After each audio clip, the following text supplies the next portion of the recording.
আম্মা আব্বার লেগে আমার চোখ দিয়া পানি ধরে প্রায় সময়।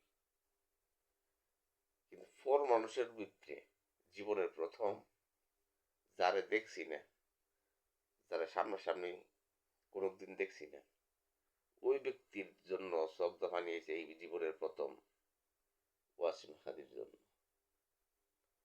আমি পরের লেগে আর আমি তো আমার মা বাপের কান্দা কিন্তু শেষ করতে পারি না, পরের লেগে কান্দা কিন্তু এই হাদির জন্য আমার চোখ পানি এসে। তার কথাগুলি যখন আমি শুনতি, আমি দুনিয়াটা যেমন মনে ঘুরা যাইতেছে গা, কি কইতেছিল আর কি হইল, সে যা বললা গেল তাই হইল। হুম?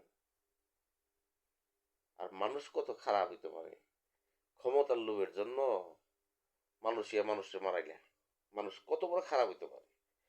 এটা ইতানটা আল্লাহ ছাড়া কেউ জানে না, ইতানের যে কি অবস্থা হইব আল্লাহ ছাড়া কেউ জানে না ইতানের কি অবস্থা। তবে মানুষ দেখবো ইতানের অবস্থা। এতে এইসব লোকের নিজের মহিলা নিজে আতাইব, সারা শরীরটা ফুস পড়বো গুল্লে গুল্লে। অভিশাপ খুব খারাপ জিনিস তো, মানুষের অভিশাপ ধরতে আইলে খুব কষ্ট লাগবো। অল্প বয়সে বাড়িটা পেতে বসে ছোট একটা বাচ্চা ইতিম হয়েছে, এই অভিশাপ লাগতো না? অবশ্যই লাগবে।